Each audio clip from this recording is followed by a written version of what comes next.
morning, welcome back. If you're here from my last video, I am so glad that it resonated with you. I actually had no intentions of making that video. I literally had one friend in my DMs just say, hey, can you share a little bit about how you've stopped scrolling, how you have set boundaries with your phone? And that's where that video came from, and I am completely shocked with how much it has blown up. I literally am still brand new to YouTube. I still don't really know what I'm doing on here. So the fact that it has gotten so many views it has had is kind of overwhelming. But regardless, I am so glad that it's inspired so many of you, that it has resonated with so many of you. I think, yes, it's very ironic to be sharing how you're living offline and how you're getting off of social media on social media, but I still think this is a place where we have conversations, where you have connection, where you share your life and you document those little things and put them online for other people to connect with you and resonate with you. And that's one of my favorite things about being on YouTube, being on Instagram, being on social media, is the connections that I've made with so many people. And that's kind of what it's all about, is like having these conversations, talking about things that are working or not working, learning from other people. And I really just wanted to share my experience and what has worked for me in the new year as I'm starting to set boundaries. Like, yes, this has become my job and I'm so grateful for it, but I think it's really teaching me how to have boundaries with social media, to have boundaries with my phone in general, and just constantly being on a screen, and how much that's really affected me mentally. And yes, let's address the elephant in the room of the fact that this is very ironic to be sharing a day off of my phone, yet still filming it, editing it, uploading it on YouTube. But when I have these phone-free days, I typically do not film them. I typically am just using a camera to document. I'm not even using my phone camera to film anything, but I kind of just wanted to share some little tips and tricks and learnings from this experiment. I started doing this in the beginning of January when I just felt like I was reaching a capacity with being on my phone every single day. And the first day I did this, I was like, wow, this is so eye-opening, and I just wanted to share it. So this is just a little disclaimer that you don't have to do this. This is just my own little personal experiment, and what I've noticed has really helped for me. And I found that a lot of people are also very interested in it. I think it's funny how taboo it's become to spend a whole day off of your phone. But personally, I've learned so much from this experience. I absolutely love it. I am now addicted to doing this every single Sunday. I look forward to just like locking my phone away, not using it at all. So I hope this inspires you to do the same and kind of gather a few tips and tricks of things to help make it a little bit easier. Like, I think regardless of what people think, I'm not ashamed to admit that I am very addicted to my phone. Like, it's very easy to pick up my phone when I have 2 minutes to myself, or when I'm getting ready in the morning and I am doing my makeup, that I constantly need to be feeding myself information or like distracting myself from something. And I think a lot of us also feel the same way. So I hope this inspires you to put your phone away, to pick up some things, to just like sit with your thoughts, to just wait in line to get coffee without checking your phone. But I just want to put that out there. This is my own little social experiment, and I'm putting it out there in hopes that it might inspire you too. So when I have a phone-free day, this is typically how I set up my phone, and this is completely up to you. You can make the rules when it comes to your phone-free day. It could be a social-free day. I highly recommend making it just a phone-free day, because I think when you have access to your phone, you will find any way around using it as a distraction. So whether that be like going on random websites, going on Pinterest, or maybe, I don't even know, like finding different apps to distract you. And I think when your phone is just like literally dead and locked, you are forced to kind of be with your thoughts a little bit more. So like if you're waiting in line, maybe you just kind of like look around you and just kind of like let your brain wander and daydream and be bored. So I do kind of recommend making it more phone free than just social free, but again, up to you, your rules, your life. I like to use my brick to lock myself out of my phone because there are some apps that I do still need. Like I use my Google Maps in case I leave the house. I have my messages on just in case of emergencies. And then I also have my Nanit baby monitor because my daughter still naps. And then in your like focus settings in your phone, I like to have a phone free mode. So this just shows my screen time for the day and then those apps that I mentioned that I need just in case of emergencies. But everything else is completely locked. You can kind of see they're like all grayed out. And then typically if I'm at home, I'll just like go lock my phone somewhere because I don't really need it when I'm at home. But then when I leave the house for outings, then I'll take it with me for those emergency scenarios. And like I said, I like to lock myself out of most apps. And I think some of the apps people are hesitant to lock themselves out of is like the camera app. And this is one that I was hesitant to lock myself out of too. But I found when I do, it forces me to use an actual camera more. And you don't need like a fancy digital camera if you have like a Polaroid, or even a disposable camera is so fun. But what I noticed this does, it just helps me notice more. Like, you notice the little things when you are using an actual camera, and I feel like it just turns on this creative, artsy part of your brain. There's just something about like looking through a viewfinder and seeing the world in a different way. So I have loved kind of like documenting these phone-free days this way, and I think it just forces me to use my camera more and see the world in a whole new way. So that's something I really like about these phone-free days, is not using my camera app and using an actual camera. Another app that I think is hard to let go of when you're doing a phone-free day is the Notes app. At least for me, like my whole entire life is in my Notes app. So I have started using a journal more just to like jot down ideas. I also got a planner just to like keep myself organized. And I find there is something to just like the art of writing things down and how therapeutic that is in a way versus like constantly typing on a phone. So that's another thing, is I always make sure I have like a journal handy, and I bring this with me if I go out and about. And the last thing that is very important on a phone-free day is hobbies. So whether that is watercolor or knitting or simply just like a color book, a sketchbook, a notepad, anything like that that just kind of like gives you an opportunity to work with your hands versus constantly being distracted by a screen, is so great for phone-free days, because you will find that you will get bored pretty easy. It is so easy for us to just pick up our phones when we have 5 minutes here, 10 minutes there, when we're trying to kill time or we're trying to distract ourselves. So having access to hobbies is great. I mentioned in my last video the analog bag or analog basket. This is the perfect day to have that ready to go for when you are getting bored. And having hobbies that you can take with you on the go, I think are really, really great. So I did this on the train the other day, and I was surprised everyone around me was scrolling, and not even just like on their phones, like scrolling social media. And I was just sitting here like knitting, and I'm like, these people probably think I'm like so weird for knitting on a train, but it also kind of just felt so relaxing. Like, I didn't have any headphones in. I was just kind of like enjoying my time knitting on the plane, or train. And then on the plane too. Fun fact, you can bring knitting needles through security just as long as they're wood. But anyway, those are some things that just kind of like help you be prepared for a phone-free day, because I find those apps, social media, camera, notes are a little hard to not have access to. And then also obviously your like web browser. But I find if there's something I really need to look up or something I really need to do online, then I will just wait until I'm at home and go on the computer. But I find those are all very helpful for setting yourself up for a productive and successful phone-free day.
Little comfy casual outfit for today. My husband is gonna take my toddler for most of the day, so I figured it'd be a great day to have like a solo day with myself. I never get to do these anymore, and I feel like there's just something so relaxing and therapeutic about it. So I think I'm gonna go to a coffee shop, do like a little bit of reading, and just kind of, I don't know, chill and relax. I just feel like there's something about being out and about versus being at home. I feel like being at home, it's so easy to get bored. Like, there's plenty of things I can do around the house that I'll probably get to later, but for now, I think just having like an hour or two at a coffee shop, just doing a little bit of knitting, a little bit of reading sounds so nice. I figured I would share a little what's in my bag when it comes to analog hobbies and hobbies that travel pretty easily, I think. Obviously, a book or a journal or a planner. Great when you have a little bit more time to kill. I mentioned these watercolor books thousands of times, but I feel like they're so easy for me to do in like 5-10 minutes. Obviously, if you need to like pack up and go really quickly, you kind of have to wait for him to drive, but super portable, something I can do in very minimal amount of time. And this is the watercolor palette that I love because it's so portable and the water is like in the pen. I have this little pouch of whatever I'm knitting in the moment. Currently, it's this triangle scarf. I feel like knitting is such a minimal hobby because it's literally just knitting needles and yarn, but I'll knit a few rows if I'm like waiting for something or if I'm just have like a little bit of downtime. And then this little pouch is where I keep my camera. So I just like to have my camera on me in case I have, you know, a little spurt of creativity. I see something I want to capture or I want to document something. But yeah, that's kind of it. I didn't mention this earlier, but a lot of times I don't like to listen to podcasts or music on days like this. Obviously, totally up to you. But I feel like personally, I kind of like listening to the ambient sounds around me. And again, it just kind of helps me process my own thoughts and daydream a little bit. So yeah, typically I don't really listen to music or podcasts on these days. We do have a record player that we will put on, and it's kind of nice listening to something that's a little bit more analog in a way than Spotify. But that's about it. Obviously, I have my wallet and my phone just in case of emergencies and to pay for coffee,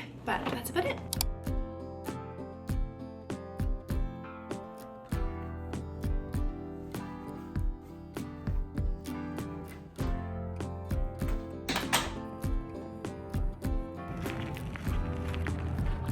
So for the last 6 years or so, my husband and I have been a one-car family, and now we're so used to it, but I really enjoy it because I feel like it forces me to get out and walk or ride my bike, especially in the warmer months, so much more than if I had my own car. And it kind of helps you stay a little bit more local to your own neighborhood and community. I feel like it's not very common to be a one-car family, but it is something that has really helped us kind of feel like we're living a little bit of a slower life, and now we're just so used to it.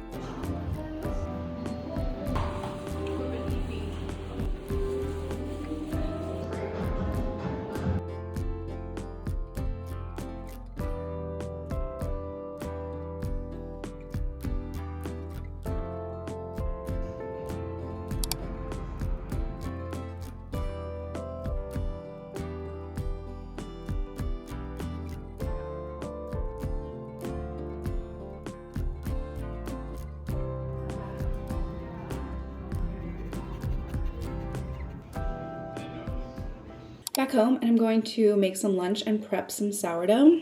I think one of the hardest but most healing parts about this little experiment is kind of living with the discomfort of not being able to use your phone. This is definitely hard in the beginning because I think we're just so used to picking up our phones whenever we need like a mental break or we want to distract ourselves, and it's really hard to just kind of like sit with your thoughts even in those 2-minute, 5-minute moments throughout the day where you just feel like you need something to like fill your mind and distract you from being bored. And I do think the first time you do it, it really does feel like a detox. Like it's definitely very difficult in the beginning and you notice how uncomfortable it is. But I do think as the day goes on and the more you do it, like especially if you do 2 days in a row, you notice how quickly your mind stops like buzzing and needing a distraction, and it just starts to calm down and everything just starts to feel so much more peaceful. The longer you do this, the more times you do this. Now I feel like I really look forward to these days and I try to find ways to implement them more often because of that feeling where my brain just feels like it takes a break, it gets to relax a little bit. But I'm not gonna lie, it's a little uncomfortable at first. Like being bored is definitely a lost art that we no longer get to experience, but so many good things come out of boredom. This is how I started getting into hobbies. When I'm bored, I'm more likely to clean my house and no longer procrastinate. It forces me to think of different ways to play with my daughter and be present with her. So yeah, it's definitely uncomfortable at first and not very fun, but it's worth it in the long run.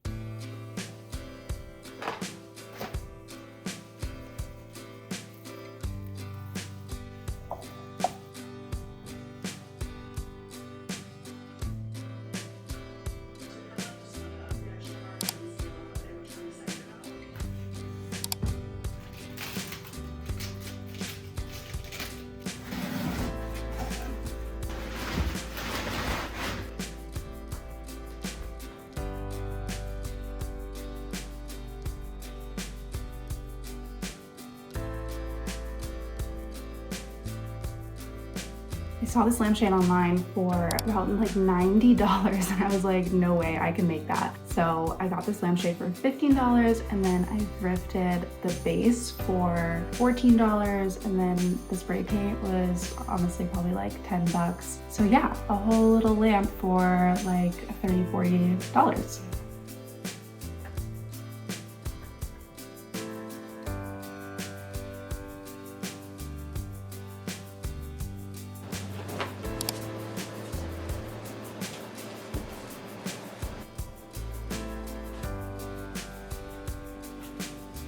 I feel like these days also really help me realize how much I procrastinate. So typically I'll end up doing a lot of reorganizing, some chores, things that I've just been putting off because I feel like there's nothing that helps you procrastinate more than being online and being on social media and scrolling. Like every single time I'll go to do like a chore or a task, I am so quick to be like, oh, I'll just like scroll for a few minutes and then I'll get to it. And then before I know it, I ran out of time and I didn't have time to do that thing. And then it's like sitting in the corner of my room, just like haunting me until I do it. So I feel like these are great days for me to do house projects or do stuff around the house that I've been meaning to get to and I've just been procrastinating. Social media wasn't really a thing when I was in high school or college. We definitely didn't have smartphones when I was in high school, and maybe I had a smartphone in college. I don't really remember. I don't think so because it wasn't distracting. I think we just had Facebook. Because Instagram came out in 2012 and I graduated in 2014 and nobody used Instagram the way we use it now. So anyway, I can't even imagine how hard it is to procrastinate now if you're like a student in school and how distracting social media can be and enable you to keep you from doing projects. I feel like it just keeps me from doing chores around the house. Once I started having better boundaries with my phone and social media free days, this is when I feel like I started getting a lot more done around the house because it's really hard to multitask and obviously procrastination keeps you from getting things done. I don't know if you can see these curtains up here, but they are starting to fall down, like they keep coming unhooked. I don't know, but I keep procrastinating getting a ladder, going up there and fixing it. So maybe we'll get to that today or we'll ask my husband to do it. But yeah, it's little things like that. I feel like the hardest part about these days is trying to figure out what to do when you're bored. So I created a little list of things that you can do, little tips and ideas. I'm gonna link the full list so you can either add it to your Pinterest or you can download it, print it out, however you wanna do. Maybe put it up on your fridge for ideas when you do get bored. But here are just a few to get you started. Write a letter to your future self, try origami, doodle in a sketch pad, rearrange your house or furniture, move your body, go for a walk. I love a notice walk. This is when you don't have any headphones, any music, and you just pay attention to what's around you, look for a specific color, hear for certain sounds. Declutter a drawer or a shelf, go through your clothes, figure out what you wanna get rid of, put together a capsule wardrobe for yourself, meditate for 10 minutes, take a bath, do a full skincare routine like you're at the spa, journal about how hard this all is, connect with others. I feel like this is a lot easier when you're doing this with other people or when you have plans and things to go do during the day where you don't want to be on your phone anyway. I find whenever I'm hanging out with friends, I have no desire to be on my phone, and I'm so glad that I didn't end up taking any photos or anything because I was so present. Start a DIY project, try out a new recipe or bake something, puzzles, board games, Legos, painting, drawing, knitting, needlepoint, embroidery, crafting.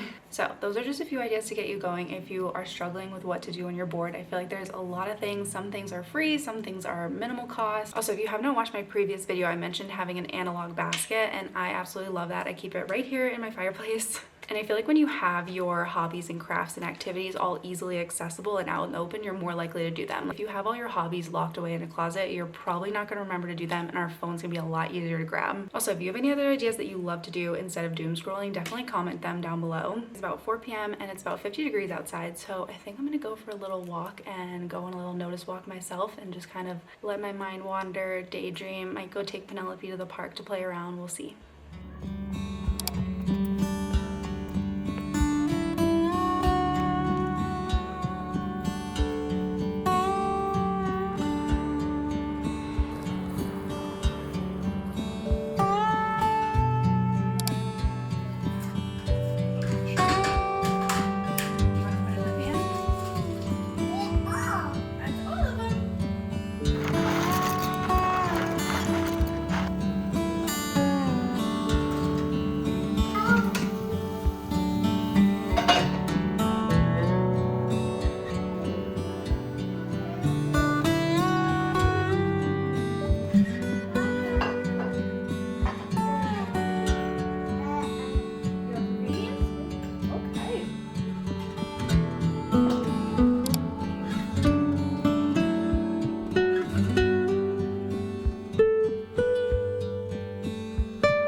doom scroller because I just like fall asleep between 8 and 9 p.m. But I will say the nights that I do doom scroll, I feel like it really affects my sleep. I just feel like I get stuck in this comparison trap and overthinking, and it just makes it really hard to fall asleep. And I feel like when I have these social media free days that my mind is just so calm and I can fall asleep so easily. Usually I'm the kind of person that overthinks way too much before bed. My mind is just racing, but I find that when I'm not on social media, I am just so calm and so zen that I fall asleep instantly. So it is kind of wild how being on our phone so much is constantly keeping our minds busy. And then when we do finally hit the pillow, our brains just turn on because they've been distracted all day. They've been over consuming so much content that they don't have time to fully process what has happened during the day. At least I feel like that's what happens to me. I feel like these social media breaks are really helpful in just getting back to a better sleep cycle. I go to bed feeling so grateful for noticing the little things. Usually I was creative, I was productive, I was present, I felt like I was more patient. I was able to be bored and my brain was able to daydream and process information. I feel like it really is such a good reset at least once a week. If you could do more than that, then that is amazing. I would love to get there. But I hope you guys like this little phone-free day in the life. I really enjoy it and I hope it inspires you to do it too. Trust me, I think once you try it, it'll become a part of your weekly routine. I think you'll be surprised at how good it feels to slow down and just focus on the simple things in life. But let me know if you have any questions. Thank you guys so much for watching and I'll see you in the next one.